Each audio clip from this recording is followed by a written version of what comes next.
Now, as the elections in Zimbabwe loom, some expats living in South Africa are preparing to go back home to cast their votes. Well, this comes after a group of elders led by former UN Secretary General Kofi Annan met with political parties ahead of the July 30th general elections. Annan is joined by Mary Robinson, a former president of Ireland, for their three-day mission in Zimbabwe. So they're north of our border to assess the country's preparedness for the all-important polls. The world will be watching.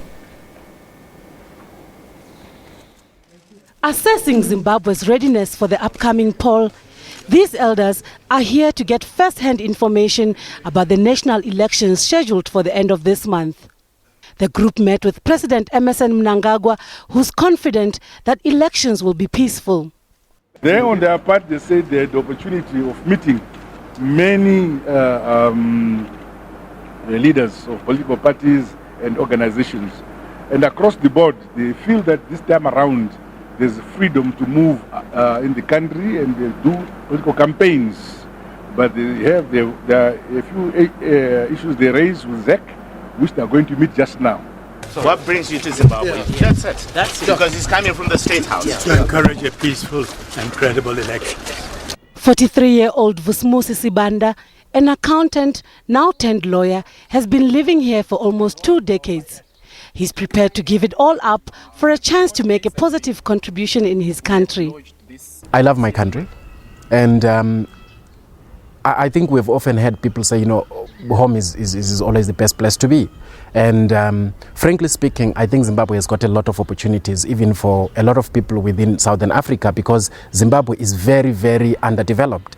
And for it to get, you know, the development, you know, to bring it to the status where South Africa is today, there is a lot of work, a lot of job opportunities that can be created to such an extent that even the pressure that we have in South Africa could be relieved, because some of the people that are flooding, you know, South Africa, even from other countries in Asia and Africa, can easily go into Zimbabwe. There is a lot of, you know, mining, you know, that can still be done, infrastructural development, you know, the service industry, agriculture.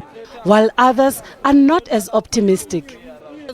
We need change so that we can go back home. They should give someone new like Chamisa a chance to rule and change things.